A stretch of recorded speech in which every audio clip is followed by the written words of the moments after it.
రైతులకు కేసీఆర్ చేసినంత మేలు దేశంలో మరే ముఖ్యమంత్రి చేయలేదని బీఆర్ఎస్ వర్కింగ్ ప్రెసిడెంట్ కేటీఆర్ అన్నారు.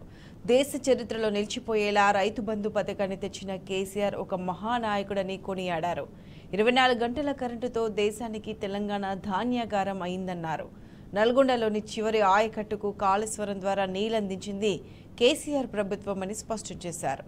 3 నెలల్లోనే కాంగ్రెస్ నైజం రైతులకు తెలిసిందని కేటీఆర్ తెలిపారు. చేసినంతగా రైతులకు మేలు చేసిన ముఖ్యమంత్రి అయితే ఎవరు లేరు. ఈ మాట వాస్తవమా కాదా మీ చప్పట్లతో చెప్పాలని చెప్పి నేను కోరుతా ఉన్నా. రైతు బంధు లాంటి పథకం స్వాతంత్రం వచ్చిన తర్వాత ఏ ప్రధానమంత్రి ఆలోచన చేయలేదు, ఏ ముఖ్యమంత్రి ఆలోచించలేదు. రైతు బంధు లాంటి పథకం, అట్లాంటి పథకాన్ని తెచ్చిన మహానాయకుడు కేసీఆర్.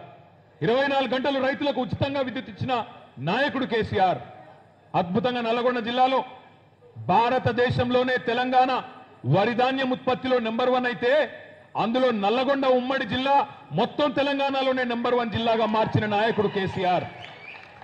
ఎన్నడూ కూడా నీళ్లందని టైలెండ్ ప్రాంతాలకు నాగార్జున సాగర్ ప్రాజెక్టు కింద నీళ్లిచ్చిన నాయకుడు కేసీఆర్.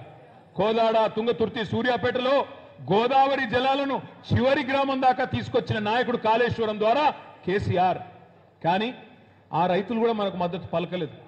ఎందుకు? చిన్న చిన్న కారణాలు. ఏం కారణాలు అవి? మా ఊర్లో ఉండే పెద్ద రైతుకు 25 ఎకరాలు ఉండే రైతుకు రైతు బంధు వస్తున్నది, ఆయనకెందుకు ఇస్తున్నారు, నాకెందుకు ఇస్తలేరు అని కొంతమంది. ఆ కొనుగోలు కేంద్రాలలో తాళు తీసేస్తున్నారు, కొనుగోలు కేంద్రాల్లో కొంటున్నారు, ఊరూరికి కొనుగోలు కేంద్రాలు పెట్టి డబ్బులు ఇచ్చేది ఎక్కడో పోయింది. కానీ మాకు కొంత కటింగ్ అవుతున్నది, ఆ కటింగ్ వల్ల నష్టం అవుతుందని చెప్పి కొంతమంది, దానికి వ్యతిరేకంగా కొంతమంది. ఈ రకంగా చిన్న చిన్న కారణాలు మనం సరిగా చెప్పకపోవడం వల్ల, మనం సరిగా చెప్పుకోకపోవడం వల్ల, వాళ్ళకు సంజాయించుకోకపోవడం వల్ల కొంత నష్టం జరిగింది. అదేవిధంగా మనం చెప్పుకోలేదు. కాంగ్రెస్ వాళ్ళ దౌర్భాగ్యపు చరిత్ర మీకు తెలుసు. ఈ జిల్లాలో, నల్గొండ జిల్లాలో కాంగ్రెస్ గతంలో ప్రభుత్వంలో ఉన్నప్పుడు పాపాన్ని పెంచినట్టు ఫ్లోరోసిస్ అనే భూతాన్ని పెంచి ఈ జిల్లాలో 1,50,000 మంది బిడ్డల్ని జీవోత్సవాలుగా మారిస్తే ఆ భూతాన్ని తరిమి కొట్టింది కేసీఆర్. అందుకే ఆయన కోటేయాలన్న మాట మనం చెప్పుకోలేదు. మిషన్ భగీరథ గురించి గొప్పగా చెప్పుకోలేదు, మనం గట్టిగా చెప్పుకోలేదు. కాంగ్రెస్ వాళ్ళు చేసిన ద్రోహాన్ని ప్రజలు 10 ఏళ్లలో మర్చిపోయినా మనం వారికి గుర్తు చేయడంలో ఫెయిల్ అయినాం. అదేవిధంగా కాంగ్రెస్ వాళ్ళు ఈ జిల్లాలో తాము అధికారంలో ఉన్నప్పుడు వాళ్ళ ఆకారాలు పెరిగినాయి తప్ప ఒక్కటంటే ఒక్క మెడికల్ కాలేజ్ ఇయ్యలే. కానీ కేసీఆర్ 10 ఏళ్లలోనే 3 మెడికల్ కాలేజీలు ఇచ్చిన విషయాన్ని కూడా చెప్పడంలో మనమే విఫలమైనం.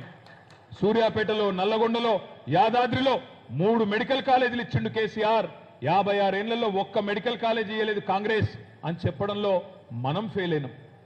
గురుకుల పాఠశాలలు 1000 గురుకుల పాఠశాలలు పెట్టి ఎస్సీ, ఎస్టీ, బీసీ, మైనారిటీ పిల్లలకు అద్భుతంగా చదువు చెప్పిండు కేసీఆర్. 20 లక్షల స్కాలర్షిప్ ఇచ్చి విదేశాలకు పంపిండు కేసీఆర్ అనే మాట విద్యార్థుల తల్లిదండ్రులకు కానీ విద్యార్థులకు కానీ చెప్పడంలో మనం ఫెయిల్ అయినాం. ప్రజలు పాపం అవతల వాళ్ళు చెప్పే అబద్ధాలకు వాళ్ళు మోసపోయినారు. పెద్దలు ఎప్పుడో చెప్పినారు మన వాళ్ళు, నిజం కడప దాటే లోపల అబద్ధం ఊరంతా తిరిగి వస్తుంది. ఇవాళ వాస్తవం ఏంది? 10 ఏళ్ల నిజం ముందు ఈ 100 రోజుల అబద్ధం ఇయ్యాల కనబడుతున్నది ప్రజలకు అనే మాట నేను మీకు విజ్ఞప్తి చేస్తా ఉన్నా. ఇలా ఏ ఊరికి పోయినా, ఏ ఊరికి మన నాయకులు పోయినా ప్రజలు అంటున్నారు, అయ్యో మేము ఇట్లా అవుతుంది అనుకోలేదు సార్, మేము ఇట్లా అవుతుంది అనుకోలే, కేసీఆర్ ముఖ్యమంత్రిగా ఉండడం మేము అనుకోలే, ఇంత మోసం జరుగుతుంది అనుకోలేదు అనే మాట ఇవాళ ప్రజలు బాధపడుతూ రైతులు